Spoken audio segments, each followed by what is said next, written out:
Hello and welcome to There's No Business Like, a podcast where friends and industry colleagues explore topics and interview leaders in our industry of professional theatrical touring. Hey everybody, and welcome back to There's No Business Like. I'm Brian Zelmer from Kutztown University. We're having a great time with the podcast, and I hope you're getting some great nuggets out of it too. As in all our podcasts, I'm here with Josh Benson. What's up, guys? It's Josh Benson from the Marion Cultural and Civic Center. Danielle Van Hook. Hi, it's Danielle from the Alden in McLean, Virginia. Kevin Maynard. Hey friends, it's Kevin from Quad City Arts. And Katie Miller. Hey, Katie Miller with the Midland Center for the Arts, Midland, Michigan. Before we get into this interview, this is the first time that we've interviewed two guests at the same time.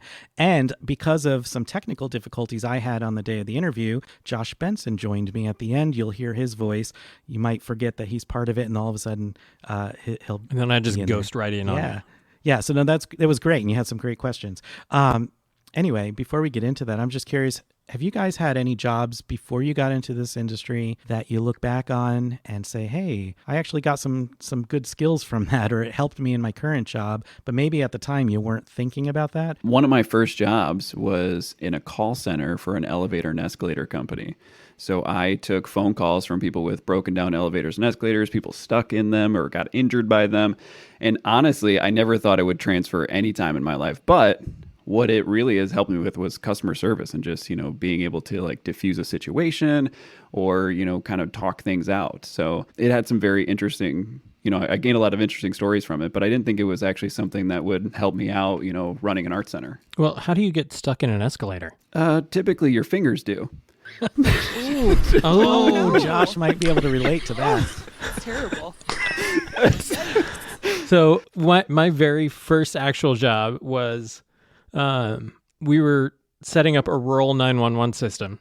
I was 16, and my job was to cold call everyone and convince them that I was actually part of the police department and that I was confirming their address. And cold calling people and trying to convince them as a 16-year-old that you're connected with the police department in a time of prank calls was a very difficult job, but led me to not being afraid to cold call anyone in any industry, because the worst thing that can happen is they'll hang up on you. And then after that, I managed a movie theater for a few years, had a lot of customer service experience there, and also managed a tuxedo shop. This was right after I was a auto mechanic for 3 years, because I didn't think I had a future in the theater and performing arts industry. So, Wow, the many lives of Josh Benson. I'm going to need to see a resume. Yeah. I'll jump in next. For 3-4 summers during college, I actually worked at a golf course in Michigan, and I was like pro shop. I did golf carts. I tended bar. I did lots of different things. But after you have managed hundreds of golfers descending upon the pro shop for a charity scramble and like having to organize all of those people and send people out to the correct tees and tell them where they're going and do the cart rentals and all of that stuff, like you can manage the craziest dance company, theater company, audience, situation. Like that really prepared me for crowd management and logistical management for certain. I felt the same way with managing a tuxedo shop. Dealing with brides' mothers is the most stressful thing I've ever done in my life. This is still a little bit in industry, but I learned pretty early on that you don't get what you don't ask for. I was an intern at a theater for a while, and sometimes we needed odd props or set pieces, and they would be like, hey, Danielle, just get the phone book, start cold calling people. And we needed airplane seats one year, and I cold called every airline and airport in the phone book, and eventually someone was like, yeah, we got some seats up in the thing. Why don't you come to the hangar at the airport an hour away from here? And we just arranged. Later that day, we drove in another intern's car to the airport, got 3 airplane seats, and we were allowed to rent them. Those are all great examples, and I've had a lot of pre-industry experience as well in all different types of jobs, sort of like Josh, but one of them was a deli clerk. It's another place you can lose a finger. It is. You can absolutely lose a finger with the slicer, but I learned some skills there, but actually what I learned more from that job was what not to do, the way not to treat people from the really horrible management there. Our guests today, Jennifer Morris and Laurel Canan, both had incredible experiences before they got into the industry, and they're going to talk about how they use those transferable skills. Let's take a listen now. Hi, I'm Jennifer Morris, Artist Manager with Siegel Artist Management. Hi, I'm Laurel Canan, Artist Manager with Siegel Artist Management. Hi, ladies, and welcome to the podcast. We're so happy to have you guys here with us. Before we really get into the meat of things, I just was wondering if one of you could maybe describe what it means generally to be an agent. Well, there's agent and there's artist manager. An agent is really defined as a salesperson. Their job is primarily get a booking. As an artist manager, we look a little more at the whole package. So we look at the marketing materials, the tech writer, get them to really define their goals and take a more holistic approach. And I think we take that holistic approach also with our buyers. We don't just come in and say, sell this artist on this date, this fee. We talk about the goals for that artist in that community. Thank you for clarifying. And I just was wondering, are there agents in the industry that are only agents, or are they pretty much all as you described? No, there's a lot of people who are just strictly a sales function. And those artists may have a separate management team, whereas the artists that we work with, we are both the management team and the sales force for them. We have colleagues who will say all the time, it's like, oh, I don't do any of that stuff for my artists. And they often are baffled why we're doing some of the things that we're doing. And we just say we're artist management, we're not agent. And that's why our agency name is Artist Management instead of agency. And one of the other things that we do, we help our artists guide their programs if they have an idea for a new show they'd like to create. We help guide that conversation, and we also work with them to create their marketing materials because we realize the importance of good marketing for our presenters. That's great. And we're going to get into a lot of those details in a few minutes. But first, I just want to learn how both of you entered the field. Like, what was your professional journey? How did you start? Sometimes that's a step in a weird direction with no guidance other than, the divining rod of what do you love and what do you like. I was a non-traditional student. I was a single mom. I was divorced at that point and had a 4-year-old and needed a degree that was flexible. So I actually have a journalism degree, and then had to start making decisions from there. And I was working full time and going to school full time, and saw an internship on the board for 5 hours a week for the regional ballet to basically clean up their database. And when I got there, shortly after I got there, the nonprofit imploded. And to this day, I don't know who the man was, but he was an interim guy who came in for like 2 months and told the board to hire me. And they did. And all of a sudden I was marketing and touring, and my job training was there's the computer, there's the phone. I have a really unusual career trajectory. I'm actually a double degreed paralegal, and I was a litigation paralegal, specializing in litigation and real estate law, and went back to school to do a master's degree in public administration with the career goal to go to Washington, D.C. and write policy. One of my grad advisors suggested that I get into a field called grant writing, because I love to research and write. So I did an internship at a small arts council with probably one of the best grant writers in the field. And arts administration bug bit me, and I never looked back. Then when we were moved with a relocation to Wisconsin, I wound up running a community concert association. We were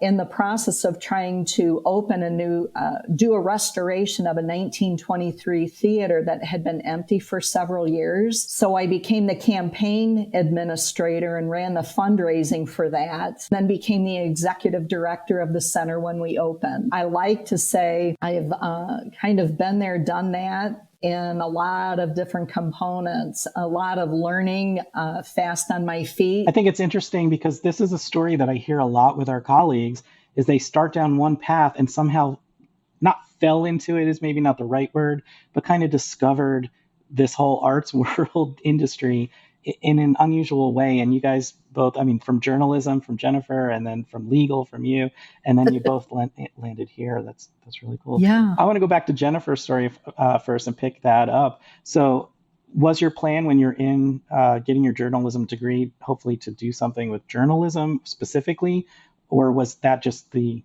go ahead, you're shaking your head. No, my goal was to have the most flexible degree to get finished as fast as I could. I graduated from Drake, and the last 30 credits I burned out in 15 months.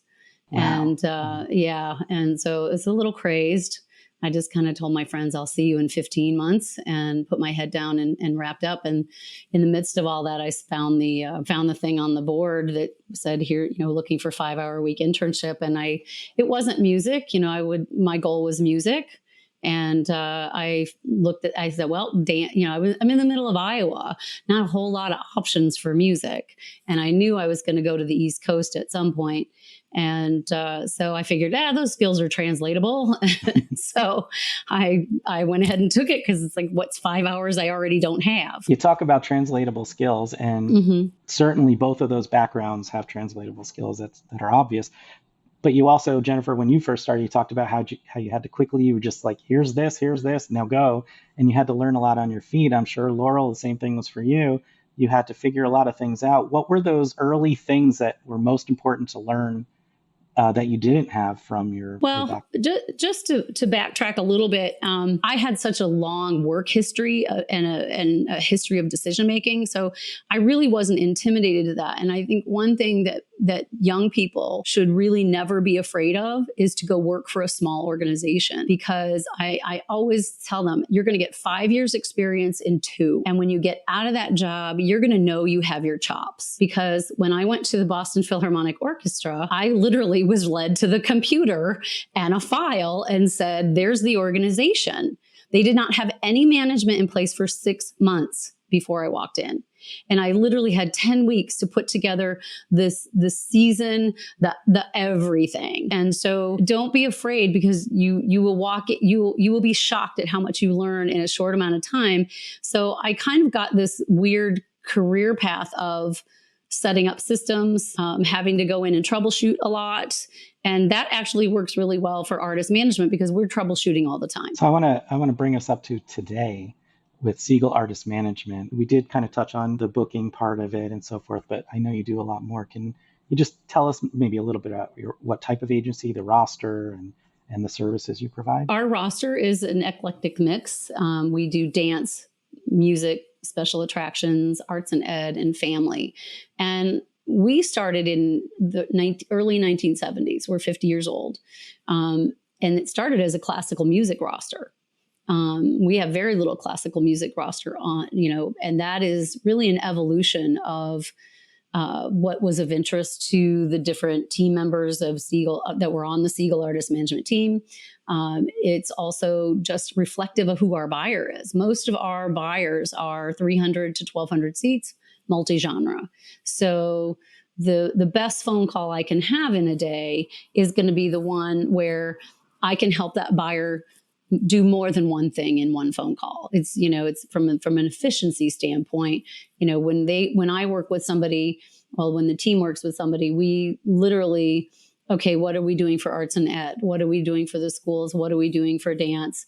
What are we doing for civic engagement? And all of our artists have an education component or a civic engagement component. Our agency has evolved to sort of reflect our buyer. There's a lot of niche agencies that will, their roster is primarily classical, or their roster is primarily country or family entertainment.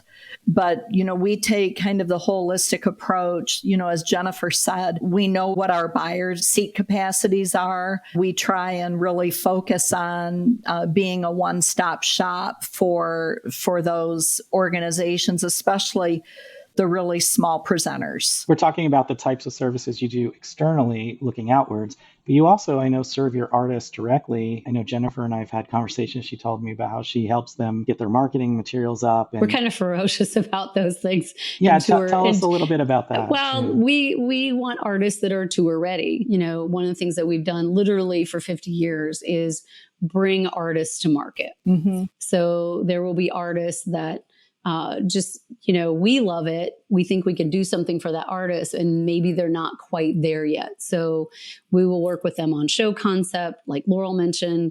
We'll work with them on marketing materials. Every year I throw out the gauntlet to all artists and I say, are your photos cover worthy? And I try to set it up. So it's like, if your photo can't make the cover of my brochure, it's never going to make the cover of a presenter's brochure. I was a presenter for 10 years. And the biggest thing for me in looking at an artist too, and we always tell our artists this if we're being approached, the first thing that we do, we go to the artist's website and have a look. The website needs to be a very good calling card because we know both of you are shaking, are nodding yes, but your website needs to be a very, very good representation of you, your work, and the look, and video and music needs to be top quality, because that may be the first thing that a presenter looks at. So it absolutely needs to be, top-notch representation. So getting them to kind of think a little more. I'm fussy about tech writers. Can we just explain what a tech writer is, maybe? Sure. The technical writer is it's a piece of the contract that it outlines the technical requirements that are required to present that show. So does the artist have projection? Does the artist need a Marley floor? What kind of sound, monitors are instrument, do they need to provide backline? Do they, other additional instruments? Do they need to provide catering, dressing rooms? What are the needs of that artist for that engagement? And, we want to make sure it's the right artist in the right stage, in the right community, at the right artist fee, because those are sort of the four pieces that we try to make sure are in alignment. So let's say there's a listener out there who is looking at becoming an artist themselves. Are there certain approaches that woo an agency? Actually, most of the artists on our roster come to us from presenters, believe it or not. It's usually a presenter recommendation. Dasha Kelly Hamilton, who is on our roster, which was kind of a funny story because that actually was during COVID. We had just printed the first of 2 artist materials, and so we'd already gone to print, and we had a presenter call us and say, hey, I've been working with this artist. She's ready for representation. Will you talk to her? And I tried to ignore the fact that I've already spent money on marketing materials and and said, yes, of course, we'll talk to her. And Laurel and I were on the call, and the whole time this artist was so on mission for us that, I'm happy to eat that printing cost to get her get her onboarded. And we gave her the choice. We said, look, it's COVID. Do you want to wait till next year, or do you want to do the onboarding stuff now? And she was like, hey, let's get started. So, she knew we were going to be starting that initial conversation with presenters. So she chose to start during COVID. So interestingly enough, I think we signed 5 artists the year of COVID, which is crazy, but we did. And we didn't force anybody. We said, do you want to wait? And they said no. So I'm a presenter. I'm someone who books a show. Laurel, if I come to you and ask you about an artist on your roster, you're going to tell me that, we'll talk about fee ranges and things. Do the artists set those fee ranges, or do you work with them to say this is what it should be? Or how do you come up or develop the fee ranges? We work with artists to develop their fee range. It's almost like starting with a project. What's the bottom line that you need to have? And then we back that out and take a look at expenses that they'll have on the road, take a look at per diems. If they're an ensemble, what they need to pay their other musicians or their dance company. We've dealt with this a lot the last few months, especially with changing airline fees and gas travel right now. But our artists will say, oh, I didn't think about that. Or you're right. What about, an extra night of hotel? There's a lot of numbers that get factored into what we need to put an artist's fee together. It's kind of tricky. How do you navigate that? And when a presenter can't do something, but they might be a good fit for your artist, and what's the back and forth like, I guess, is the question. Well, that's one of the things when we work with our artists, they have to do an isolated fee and they have to do a weekly nut. You can't take the one-off fee and think you're going to get that every time. And so we work with the artists to come up with the weekly nut to amortize those costs, particularly, ground transportation. The presenter on Monday night is not going to be paying you the same artist fee as the presenter on Friday night. When I'm having my conversations with presenters, if I know I've got this one that can do this much and this one can pay a higher fee, I have to make the weekly nut, which then the team is, when they're doing their sales, they're like, okay, I got to have $50,000. So they can get 15 from over here and over here. Okay, well, that means I can do 2 10s over here. And then making sure the travel works and all the housings. So it's really putting that puzzle piece together. And presenters are aware of this. The 1,500 seat is not expecting the 300 seat venue to pay the same amount. So we work with artists to really arrive at 2 fees. One is the isolated date run out, and one is the weekly nut. We don't have to keep coming back to the artist back and forth going, does that fee work? Does that fee work? I'll get the weekly nut and I'll come back and go, here's the tour. Gotcha. And to ask an artist to approve, quote, a fee, that's going to get, sometimes you can, depending on the artist, sometimes that can kick into the ego of, oh, I'm worth X. And it's like, no, we're going to go with the weekly nut that we've all agreed upon and ignore the per gig, because they'll go, oh, that's a really low fee. Why did you do that? And it's like, because that made the weekly nut and it's a Monday. Mm-hmm. There are also aspects that go into that depending on what region you're in. Some regions you can't do Sunday, Wednesday, Friday. Some regions like Mondays, believe it or not, because it doesn't interfere with church or football. I see you have something called Beyond Booking. Can you just explain what that is? We often get calls, and we're getting regular calls from presenters, from self-managed artists, people looking for advice. And we came up with the concept of Beyond Booking as a way to offer our expertise in a number of different areas. Jennifer just completed a summer course on tour readiness, and had a lot of self-represented artists, and even a couple of our artists on our roster that wanted to make sure, they were giving us all of the assets we needed for tour. Why don't you talk a little bit more about the tour readiness? Well, I'm going to clarify that it's tour readiness intensive, because people need to come prepared to work. And they did. And it was a really good cohort this summer. When it comes to business, you hire it or you acquire it. It's Beyond Booking. We had a lot of expertise that we weren't using, that we didn't want to get sidelined. Why try to sit and figure this out when you can hire Laurel, who will basically come in and show you what you need to know. Laurel does strategic planning. Tiffany has a degree in Spanish. So if people need help translating their Spanish marketing materials, Tiffany has a degree in Spanish. Julie, our West Coast rep, ran a visual art gallery in Chicago for 10 years. So she has a whole aspect of gallery experience. Sue manages music libraries for Broadway singers. So we sort of compiled what it made sense for us that were other services that we had available, so that one, we weren't letting this expertise just die on the vine. I think one of the things that you've done with having this Beyond Booking available is that you've made yourself not just an agency and an artist management, but you're so beautifully serving the industry to develop organizations and people within the industry to move forward, and being so selfless with your knowledge and your base. Being a resource is more important to us than being a salesperson. So when we're on the calls with our presenters, we listen before we start talking. Always. And one of the things that's happened for me, my background as a presenter and fundraiser and agent manager, I've been asked, and I've taught adjunct faculty in 2 arts administration programs, and usually guest lecture at least once a semester, because I love to see the students get excited about a topic or an area that they might like to explore. We really pride ourselves on the visibility that we have in the industry as resources. I think that's incredible. And I know both of you, and I don't know if we've ever actually worked together.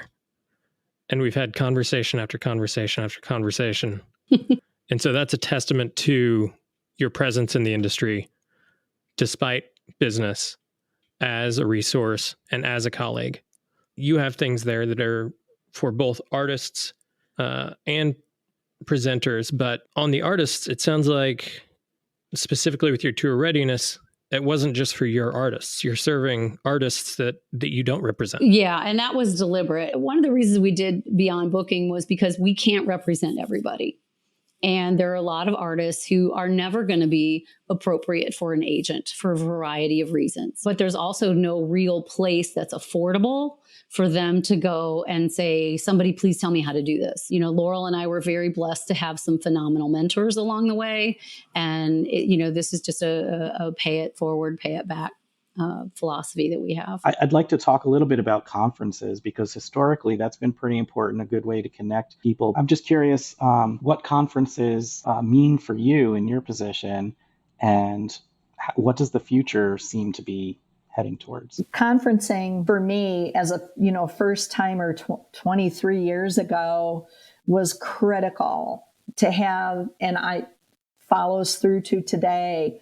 The face-to-face personal connection, meeting with someone. You can't really read someone's facial expressions on a phone call. Zoom has been wonderful the last 2.5 years, but there's still something about being able to have that one-on-one meeting to develop the relationship. That's, we pride ourselves on the relationships that we have with our presenters, and the conferencing. I'm so excited to get back. There's a lot of people I haven't seen for 3 years. And I think people are hungry and excited about being able to sit down across the table from each other, or for lunch, or sit and have a booth meeting. Our industry is so relationship driven that I don't think the conferencing model will ever go away.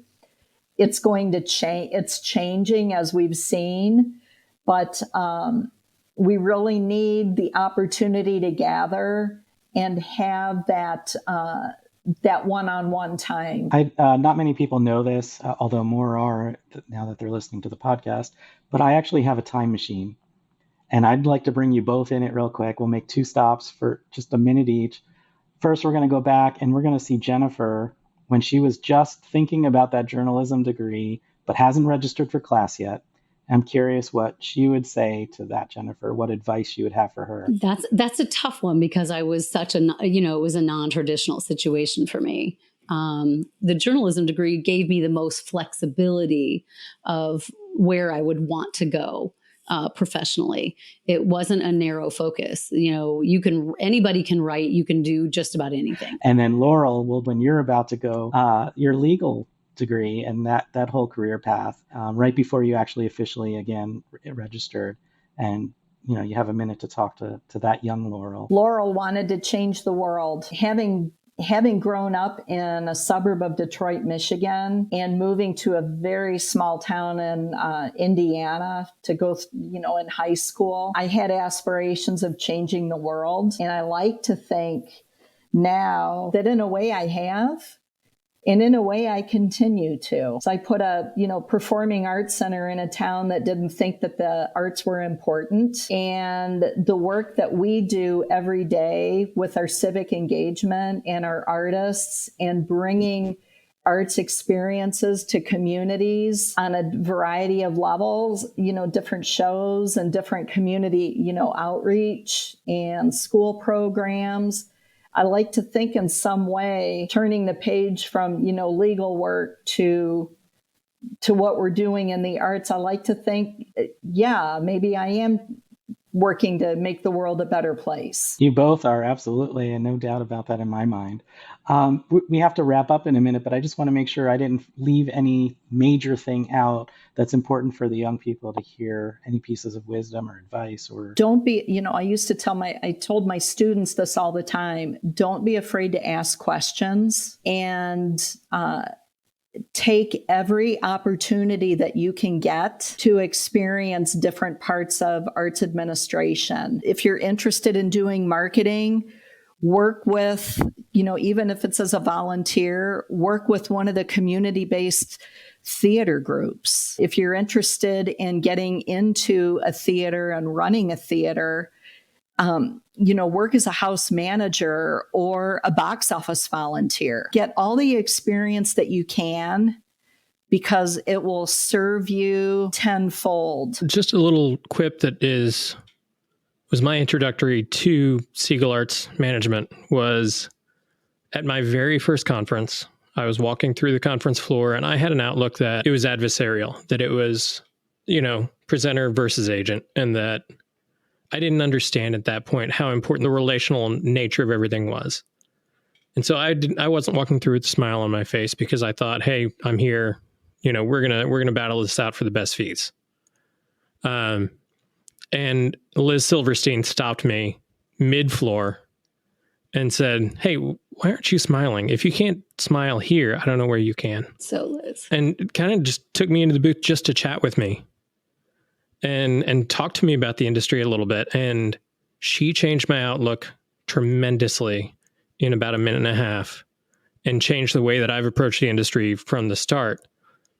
And so the concept of beyond booking that you guys embrace has been in effect for a long time, because Liz was this beacon that showed me the way to take as I pursued my career. That's very Liz. Very Liz. She was not opposed to walk up and go, "You're new. Who are you?" And she just would pretty much be that direct. So, and she wanted everybody's story. She was always very curious about everyone. And she started the new colleagues session at the Arts Midwest Conference probably 20 years ago now. And because she was very dedicated to the fact that the new people coming into the industry are the future. And we needed them as much as they needed us for mentoring. The nice thing about having a mentor is they can say, don't step in that pothole, and, and don't trip over here. And having that mentor and having access to people who are 10, 15, 20 years ahead of you, you don't have to repeat any of the mistakes. Your learning curve is just shortened so quickly. And Liz was very, very dedicated to making sure that young people learned it right, learned it correctly from the beginning. She was notorious for how to wear your name badge, but I would have to say, from an agency standpoint, we've been like that from day one. And, but Liz was very much an embodiment. And the concept of embracing the new was very Liz. And you're talking about mentorship. These are programs that are available at both the regional and at APAP as well. Yes. And NAPAMA, I believe, has a program for up and coming agents and self-managers. But, a lot of times the mentorship will also happen just organically between agents and presenters. If a presenter is really smart, they'll recognize that agent is a resource. They're not just, I'm not saying there aren't people who are just, coming at you, sell, because they're out there. But, how are you supposed to find out about touring funding? How are you supposed to find out about consortium grants? How, I always say when it comes to booking that the agents are the bees and the presenters are the flowers. And the flower in this field doesn't talk to the flower in this field.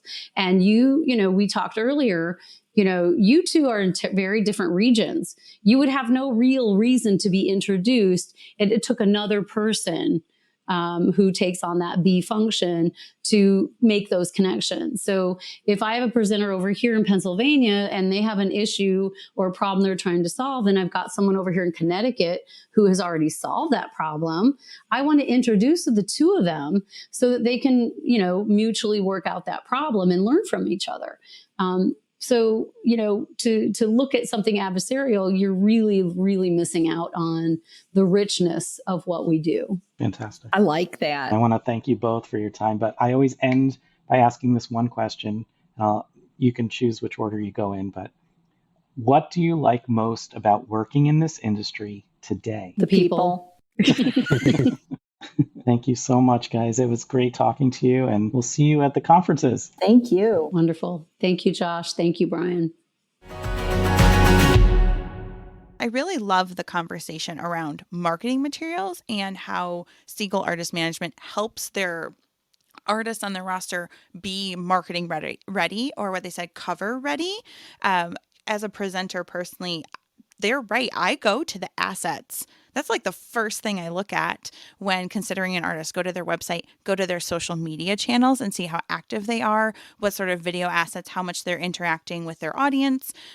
Those things are really important because those are all factors in my decision as to whether I'm going to work with that artist or not. Yeah, that concept of cover-worthy asset, I love, and I will be using that in our office often because I think that's a great approach. And I will say that having worked with some of their artists, they do have great assets. And not to name names, but I mean, there's so many incredibly huge artists out there that you're surprised sometimes how low quality their pictures are. It's just amazing. Like, they don't understand the idea of a high quality image. Well, and poor marketing assets really make the presenter's job harder. Oh, yeah. Without resources, it's really hard to sell the show. Yeah. I think that's one of the unsung things that agents do, is that they provide us all those assets. You know, without agents, it would be so hard to be a presenter, but having them, honestly, in so many ways makes it so easy to just kind of grab and go for us. Once we have a show booked, it's just, here you go. Here's these great images. Here's the copy. Here's everything that you can, edit.